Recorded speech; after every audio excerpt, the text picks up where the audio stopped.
Assalamualaikum warahmatullahi wabarakatuh. Alhamdulillah, alhamdulillahi rabbil alamin. Assalatu wassalamu ala asrafil anbiya'i wal mursalin. Sayyidina wa maulana Muhammadin. Ashhadu an la ilaha illallahul malikul haqqul mubin. Wa ashhadu anna Muhammadan abduhu wa rasuluhu wassalikul wa'adal amin. Allahumma salli wa sallim wa barik wa karim ahzanul nabil karim. Ihdinil ladzi min jamalika wa innal ladzi min jalalika wa innahu min kitabika. Allahumma salli wa sallim wa barik wa karim ahzanul nabil karim. Ashhadu an la ilaha illallah wa ashhadu anna Muhammadan abduhu wa rasuluhu la nabiyya ba'da amma ba'du. Ibadallah wa ittaqullah wa tahirin wal mujahidin. Ibadallah, insyaallah bersyukur kita kehadirat Allah dengan mengucapkan alhamdulillahi rabbil alamin atas segala limpahan karunia, rahmah dan hidayahnya, serta dengan izin dan ridhonya kita dapat menjalankan amanahnya, beriadah, bermujahadah, sehingga meningkatkan ketakwaan, sehingga menambahnya ilmu, martabat, ibadah, dalam tentunya bertolabul ilmi sesuai yang diamanahkan oleh Rasulullah Muhammad sallallahu alaihi wasallam. Tolabul ilmi fardhatun ala kulli muslim, insyaallah.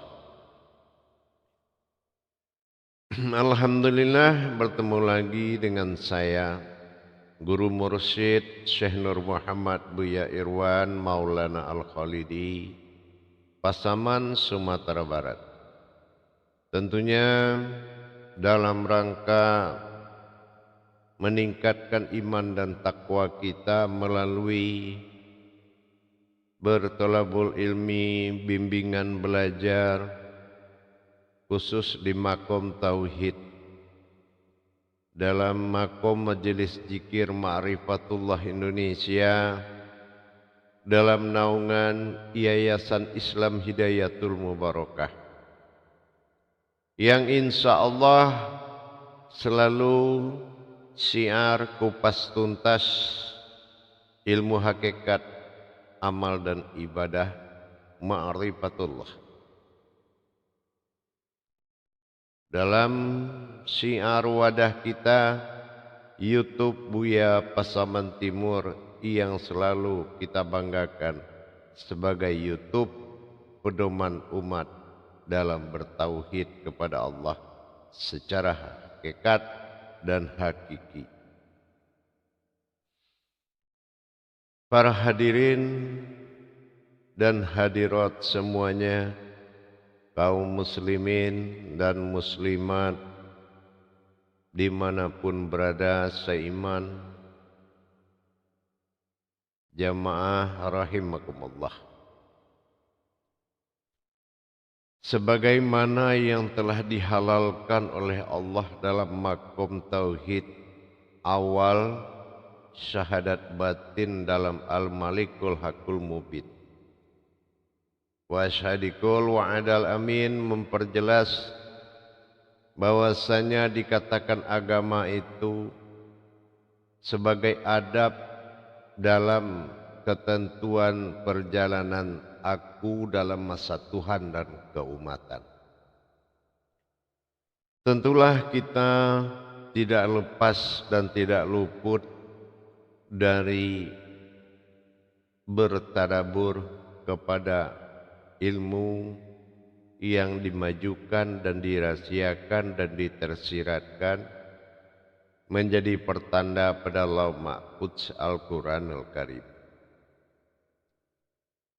Pada pertemuan dan kesempatan ini saya akan berbagi wawasan tentang apa yang dikatakan Tuhan dalam melakukan perbuatan ketuhanan.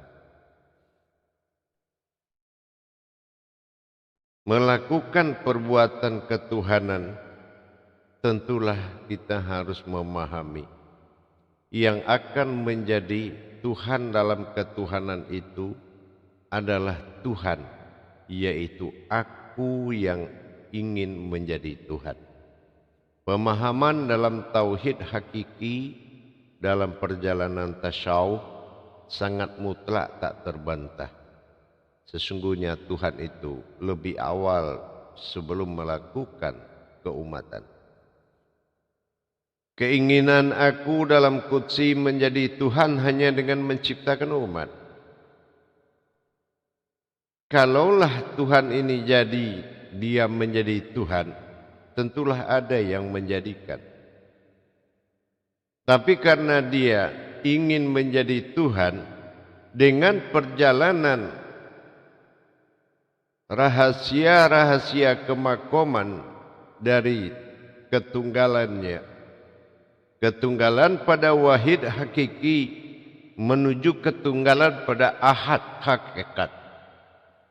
Ini sangat jelas perjalanan ini. Mulai dari tiada menjadi ada menjadi wujud, wujud berwujud dan bermaujud. Ini perjalanan hakiki menuju hakikat. Batasan Tuhan adalah hakikat, dan segala hakikat itu adalah perjalanan dari hakiki. Untuk kita mengetahui bagaimana terjadinya Tuhan dalam suatu ketuhanan, apa yang membuat atau yang dijadikan oleh aku yang ingin menjadi Tuhan? Pertama sekali atau awal dia jadikan, sehingga wujud dari aku menjadi anutan dan sembahan dari semesta. Jangan hanya kita tahu Allah itu Tuhan, tapi bagaimana dia melakukan suatu perbuatan sehingga dinamakan menjadi anutan. Laksana dia buat suatu keputusan, dia jadikan suatu kejadian yang membuat semua ketergantungan dan berharap kepadanya. Ini namanya perbuatan sebuah anutan. Tajali dari ketuhanan ini tadi, apa ada memang sesuatu datang jadi Tuhan, atau memang aku pada sejati diriku sendiri yang akan menampilkan suatu kekuatan dan kekuasaan sehingga tidak ada lagi yang kuat dan berkuasa selain aku. Ini adalah dari suatu perbuatan.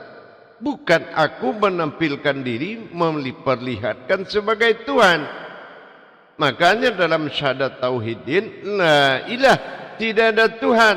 Artinya yang menjadikan dia Tuhan setelah sempurnanya ketuhanan dirinya, maka dia dipertuhan oleh sekalian alam.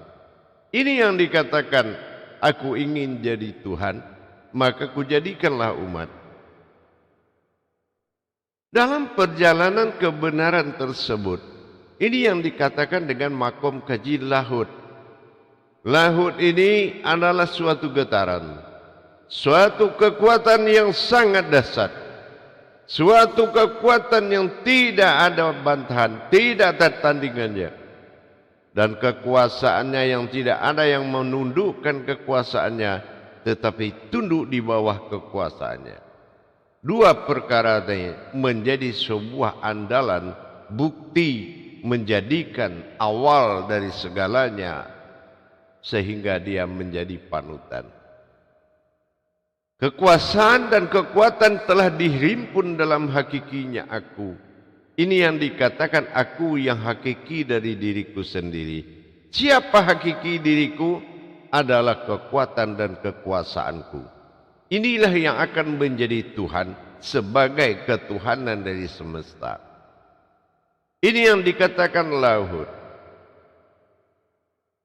Jadi tidak mungkin kita tidak bisa atau tidak mengerti apa itu Tuhan.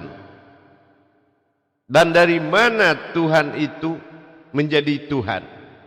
Apa ada yang menjadikan Tuhan? Kalau tidak, dari mana tajalli Tuhannya? Dari aku awal mula jadi. Aku Tuhan. Ini tidak ada kalimatnya. Secara hakiki akan muncul kalimat itu. Tapi secara hakikat dia mentiadakan Tuhan, tapi menyatakan akulah Tuhan. Ini pada kata la yang akan berwujud kepada hu. La ilah. La tiada, hu ilah Tuhan. Tapi kalau kita melarikan ke hakiki, lam alif menandakan la itu adalah makom dari ligaha, sementara domah u adalah sir. Ha ditambah u menjadi hu, aku. Dasar dari kata la. Berarti la ilah adalah iman, ilmu itu adalah aku, ilah aku Tuhan. Nah di sini dibuktikan dengan perjalanan siapa yang mengaku aku Tuhan dan bernama Allah. Aku Tuhan tidak akan pernah ada disampaikan oleh satu ayat. Tetapi aku adalah nyata bernama Allah. Inilah yang dikatakan kaji aku tadi.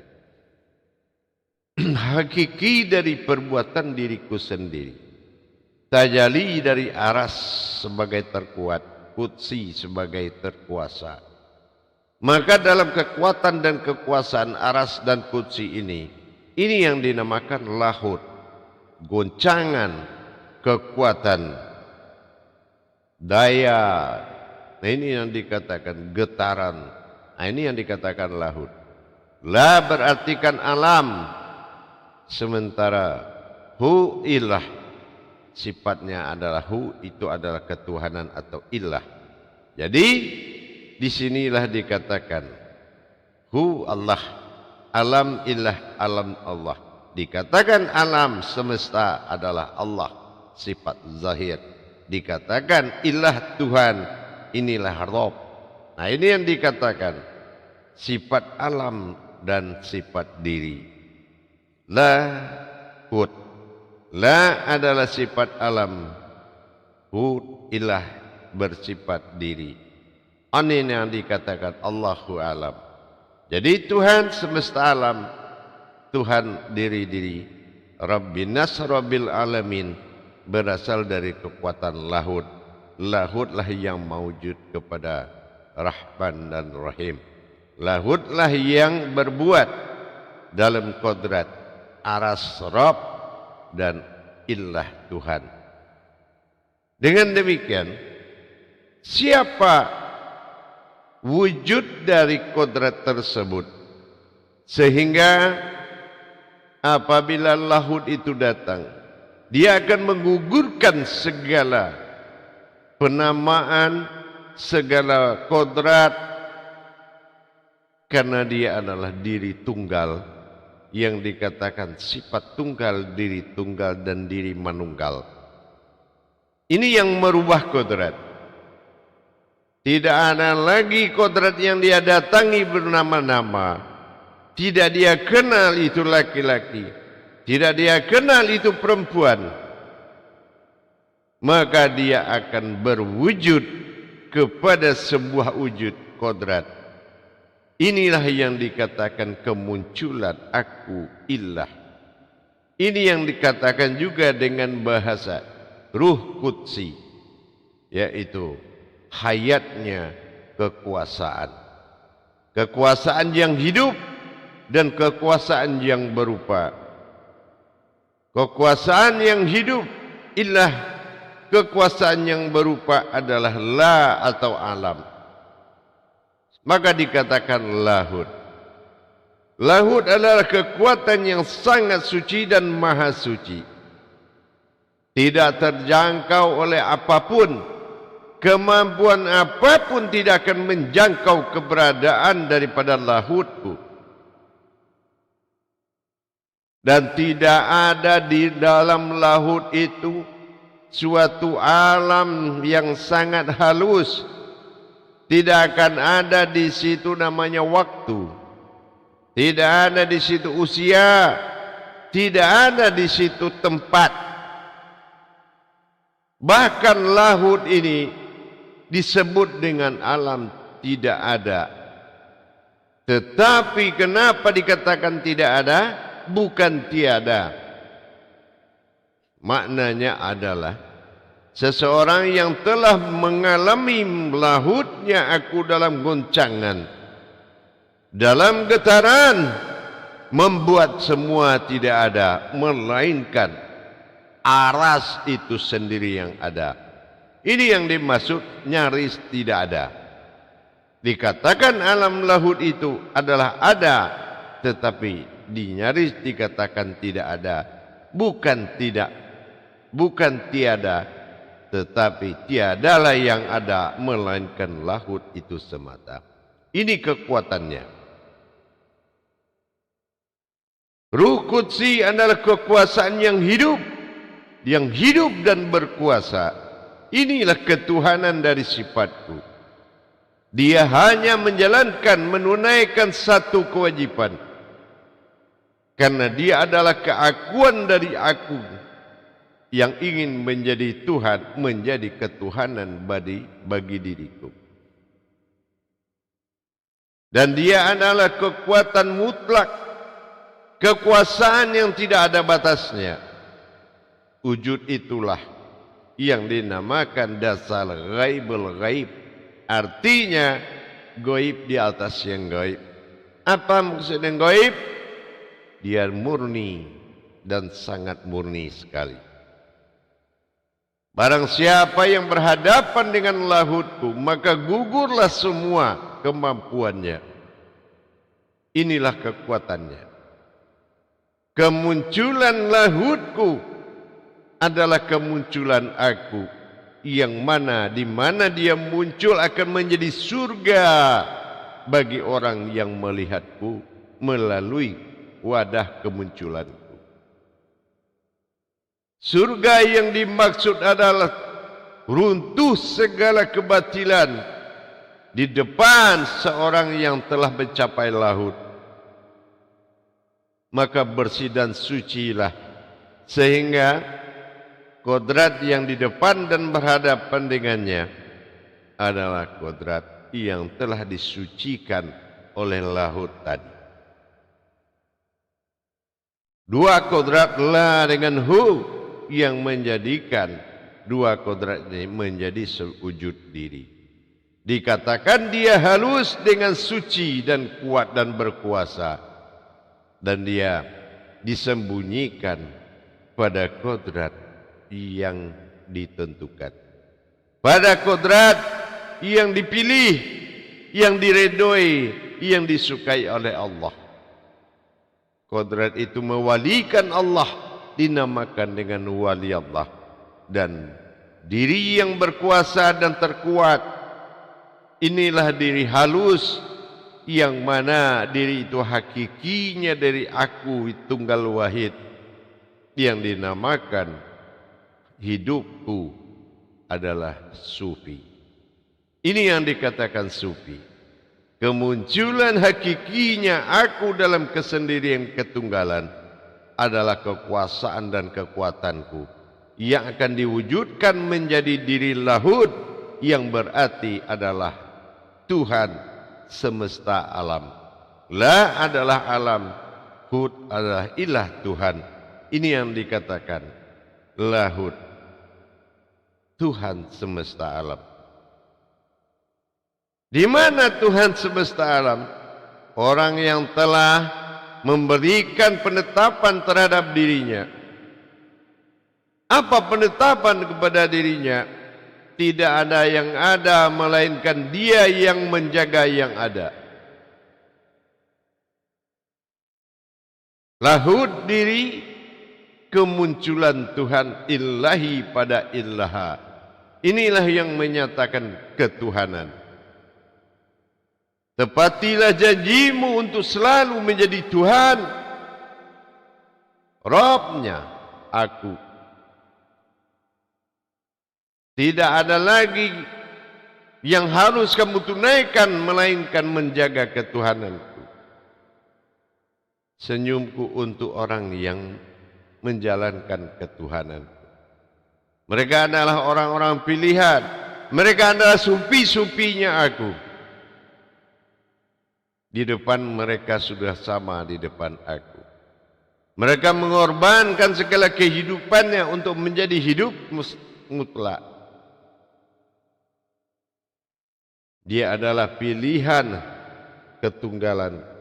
Itu yang dikatakan jiwa raga dalam wujud qudsi, ruh qudsi. Ruh yang menjadi kuasa dan berkuasa, menjadi panutan dari sekalian alam dan semesta. Ini yang dikatakan lahud. Dari getaran dan kekuatan yang berpadu dan bergejolak pada diri, maka disitulah ketuhanan itu muncul untuk menggugurkan segala kekuatan dan menaklukkan semua kekuatan untuk bersujud kepadanya. Ini yang dikatakan ketuhanan. Dan Tuhan itu adalah aku yang bertingkah dalam ketuhanan. Dengan aku telah menciptakan sifat dan bersifat aku pada sifatku. Inilah yang dinamakan keumatan. Maka keumatan itu adalah yang disaksikan oleh Tuhan dan aku yang melihat dan mengalami itu. Ini yang dikatakan alam lahud, alam halus, alam makom tertinggi. Tiadalah tertinggi lebih dari tinggi semua alam, melainkan alam lahud tertinggi. Dengan demikian, bagaimana kita menjadi jiwa yang terpanggil, jiwa yang dihimbau dan dipilih untuk menunaikan kewajiban dan menunaikan keinginanku menjadi Tuhan. Dan Dia aku tunjuk berkuasa pada muka alam ini, berkuasa pada zahir dan batin, berkuasa pada semesta alam. Inilah kewalianku yang sangat sulit didapati. Dia ada di tengah yang ada. Dia hidup di tengah yang hidup. Dia adalah pesuruhku, manusia di dalam manusia itu sendiri, yang bukan manusia. Ini yang dikatakan lahud, sebuah getaran besar. Membersihkan hati, bukan bertaharuh kolbi. Membersihkan hati yang dimaksud adalah menjadi hati itu sendiri. Mensucikan ruh diri, bukan dari hadas, tapi menjadi diri itu sendiri. Inilah yang dikatakan dengan lahud. Berasal dari getaranku, berkuasa dalam makon Rabb. Inilah sulbinya, hakikinya diri. Dengan kemunculan, dengan perjuangan, dengan perjalanan yang sangat sabar dijalani dalam menimba ilmu, di dalam mengikuti bimbingan tauhid Syriah, dengan tidak ingin menjadi Tuhan, belajar kepada Tuhan bukan ingin menjadi Tuhan, tetapi berhenti merasa bertuhan karena alam telah menyatakan ketuhanannya kepadamu. Ini yang dikatakan, tidak ada yang menjadi Tuhan, tetapi kamu dijunjung sebagai ketuhanan oleh sekalian alam. Kenapa? Karena sempurnanya aku pada alamku. Bersempurnanya aku bersifat, dan sifat itu terwujud nyata, dan nyata itu adalah kenyataan bagiku. Itu yang dikatakan lahud. Jamaah yang dirahmati Allah rahimakumullah. Dengan adanya kita memahami guncangan-guncangan kejadian-kejadian yang maha besar, sejarah-sejarah besar, peristiwa yang telah muncul menjadi sejarah dan sejarah telah muncul menjadi kodrat. Inilah kebenaran ilahi, kebenaran Tuhan. Jadi kalau kita bicara siapa Tuhan, bagaimana Tuhan, bagaimana dia menjadi Tuhan, maka kita pahami 5 alam halus dia jadikan awal oleh kekuatan dan kekuasaan dirinya dalam masa sufinya, menjadikan ketergantungan dari seluruh alam dengan makom 5 alam halus. Pertama disebut dengan malakut, sumber ruh yang diisi oleh malaikat sebagai alam wahyu, dan dikerjakan wahyu itu adalah malaikat pada jiwa yang terpanggil. Tetapi di alam lahut, di sini nyatalah bahwasannya getaran guncangan kekuatan itu telah berwujud menjadi ketuhanan. Ini yang dikatakan dengan wahdatul al-wujud. Wahdatul al-wujud, inilah yang dikatakan wahdatul itu, ia adalah ketunggalan. Al-wujud itu adalah alam yang muncul, ketunggalannya melalui alamnya yang muncul, menjadikan sebuah kekuatan penguasa, diri penguasa, hakikinya, hakikatnya aras dan kursi, yang menjadi panutan dari sekalian alam, disebut dengan kata ruh Rabbi.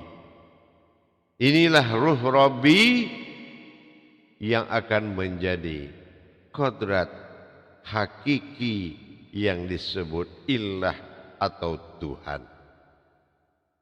Insya Allah itulah makna kesufian Tuhan pada kesendiriannya, sehingga tidak ada kesulitan dalam mencari Tuhan, tetapi yang tersulit itu mencari kewalianku, ketuhananku, dan kesufianku. Dia adalah orang di tengah orang yang bukan orang, ada di sekitar dirimu sendiri. Alhamdulillah, insya Allah kita akan lanjut dari 5 alam nanti menuju pengenalan awal ketuhanan. Insya Allah dalam waktu yang tepat kita akan bertemu dalam masa petunjuk dan ridha Allah menuju kebenaran yang hakiki. Akhirul kalam, wabillahi taufiq wal hidayah. Assalamualaikum warahmatullahi wabarakatuh.